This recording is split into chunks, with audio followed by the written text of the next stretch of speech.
क्या आप जानते हैं कि स्वर्ग के दरवाजे खोलने वाली चाबी भोजन की थाली में नहीं बल्कि भूख की तड़प में छिपी है? क्या आपका उपवास सिर्फ भूखा रहना है या यह आपकी आत्मा को तृप्त कर रहा है? सच्चा उपवास पाप की जंजीरें तोड़ देता है। क्या आपका उपवास ऐसा ही है? क्या आपका उपवास ऐसा ही है? प्रभु यीशु ने 40 दिन वीराने में बिताए। शरीर कमजोर पर आत्मा आग से भरी थी। मूसा 40 दिन पर्वत पर रहे, भोजन नहीं किया, सिर्फ परमेश्वर का तेज देखा। रानी एस्तर ने मौत को सामने देखकर अन्न त्याग दिया। क्या आपके उपवास में वो तड़प है? दिखावे का उपवास व्यर्थ है। बाइबल कहती है, अपना सिर पर तेल मल और मुंह धो। उपवास खाना छोड़ना नहीं, पाप छोड़ना है। ननवे ने यही किया और बच गया। कुछ शैतानी ताकतें सिर्फ उपवास से ही निकलती है। यह एक आत्मिक युद्ध है। आइए जानते हैं बाइबल का वो गहरा रहस्य जो स्वर्ग को हिला सकता है। यह वीडियो आपको जीवन बदल देगा। चलिए बाइबल की गहराई में चलते हैं। क्या आपने कभी सोचा है कि आप उपवास क्यों करते हैं? क्या यह सिर्फ भोजन की थाली को दूर करना है या यह ईश्वर के और करीब जाने की एक गहरी पुकार है? बाइबल बताती है कि उपवास शरीर को सजा देना नहीं बल्कि अपनी आत्मा को परमेश्वर के सामने नम्र करना है। येल की पुस्तक अध्याय 2 वचन 12 में परमेश्वर कहता है, अभी भी सुनो, उपवास के साथ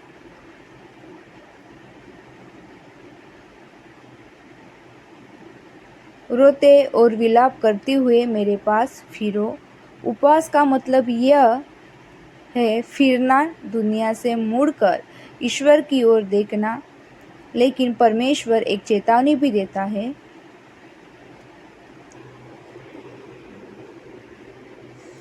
अपने वस्त्र नहीं बल्कि अपने हृदय को फाड़ कर लौटो। हृदय को फाड़ने का मतलब है सच्चा पश्चाताप। राजा दाऊद ने कहा, मैंने उपवास करके अपने प्राण को दुख दिया।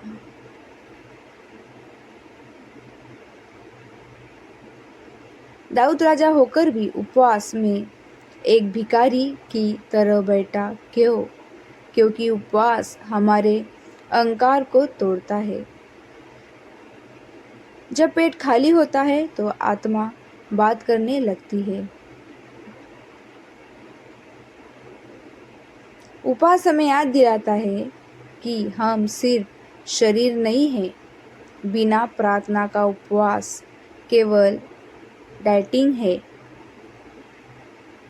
अन्ना नबिया जो मंदिर में रहती थी, उसने 84 वर्ष तक उपवास और प्रार्थना में सेवा की। उपवास प्रार्थना को पंख देता है। जब आप उपवास करते हैं तो आपकी आवाज़ स्वर्ग में सुनी जाती है। यशायाह 58 पूछता है, क्या यही वो उपवास है जो मुझे भाता है? सिर्फ सिर झुका लेना और ढाट ओढ़ लेना काफ़ी नहीं। परमेश्वर चाहता है कि हम दुष्टता के बंधनों को खोलें, अंधेरे सहने वालों को आज़ाद करें,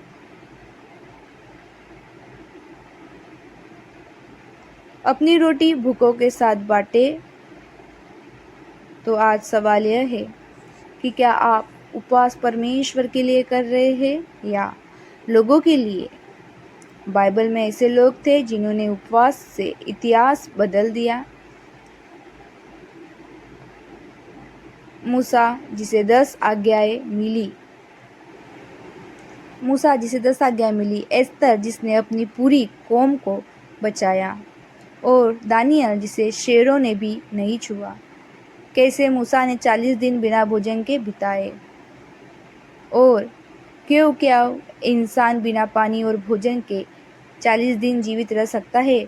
विज्ञान कहता है नहीं, लेकिन बाइबल कहती है हाँ। निर्गमन 34:28 उसने 40 दिन और 40 रात ना रोटी खाई ना पानी पिया। यह साधारण उपवास नहीं था, यह एक पूर्ण उपवास था। जब आप दुनिया का भोजन छोड़ते हैं तो परमेश्वर आपको स्वर्गीय मन्ना खिलाता है। मूसा कमजोर नहीं हुआ, उल्टा वो चार्ज हो रहा था।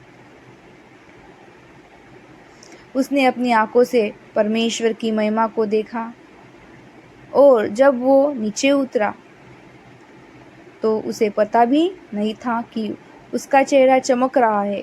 हारून और इज़राइल उसे देखकर डर गए। सच्चा उपवास आपके चेहरे पर वो चमक लाता है जो कोई क्रीम नहीं ला सकती। उसे अपने चेहरे पर पर्दा डालना पड़ा। अब चलते हैं एक और नबी के पास, एलिया।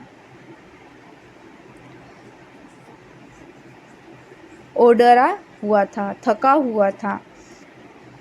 उसने मरने की दुआ मांगी। तभी एक स्वर्गदूत आया।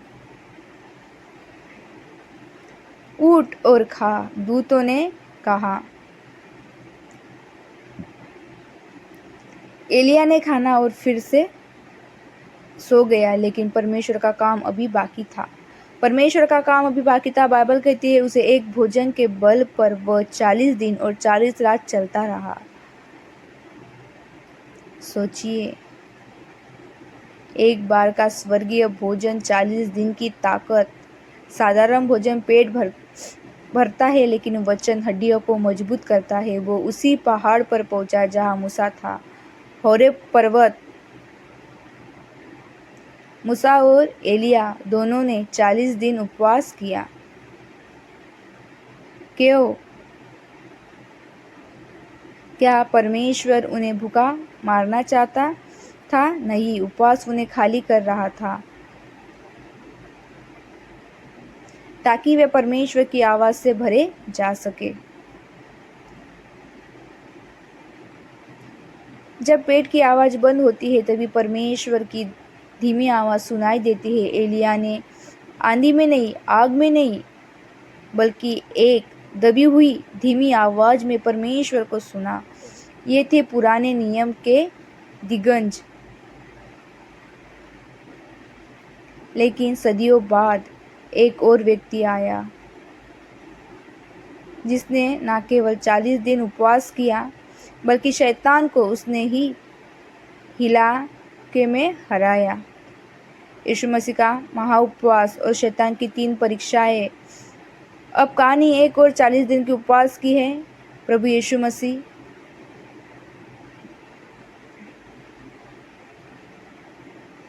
पवित्र आत्मा उन्हें जंगल में ले गई। 40 दिन और 40 रात का संघर्ष। बाइबल कहती है तब उसे भूख लगी। पेट खाली था पर आत्मा भरी थी। रेगिस्तान की खामोशी में परमेश्वर की आवाज स्पष्ट थी। शैतान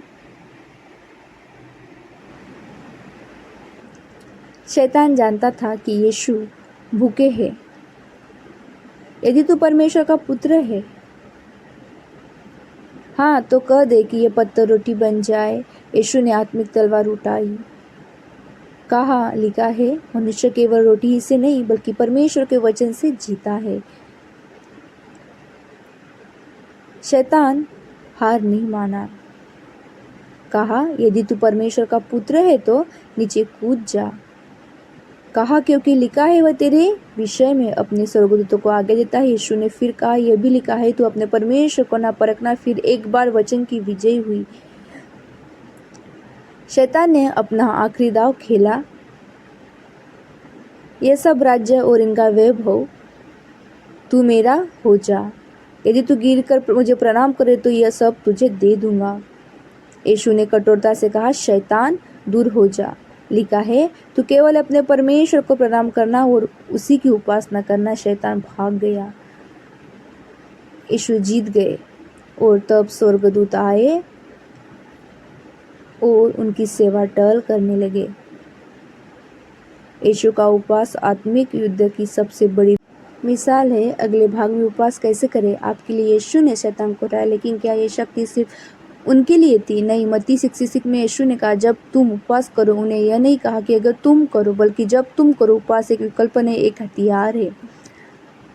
पहला, दानियल का उपवास, सिर्फ सब्जियां और पानी, जब आपका दिमाग की स्पष्टता और बुद्धि चाहिए। दूसरा, सामान्य उपवास, सिर्फ पानी, यह सबसे आम तरीका है, सूर्योदय से सूर्यास्त। तीसरा, एस्तेर का उपवास, ना खाना ना पानी। शुरुआत कैसे करें? सबसे पहले अपना उद्देश्य तय करें। भोजन के समय को प्रार्थना के समय में बदले। जब भूख लगे तो बाइबल पढ़े, वचन को अपना भोजन बनाएं और याद रखें, उदार चेहरा ना बनाएं। यह परमेश्वर आपके बीच का गुप्त रहस्य है। जब आप सही तरीके से उपवास करते हो तो चमत्कार होते हैं। प्रतिज्ञा 1, तब तेरा प्रकाश पाँव फटने को नहीं चमकेगा। प्रतिज्ञा 2, तेरा स्वास्थ्य शीघ्र उभरेगा। प्रतिज्ञा 3, तेरे आगे आगे धर्म और पीछे पीछे परमेश्वर का तेज चलेगा। तो पुकारेगा और यहोवा उत्तर देगा।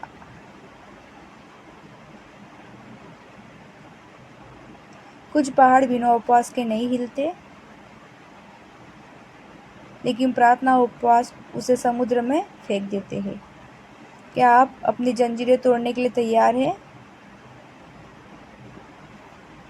क्या आप अपने परिवार के लिए खड़े होने के लिए तैयार हैं? आज ही निर्णय ले।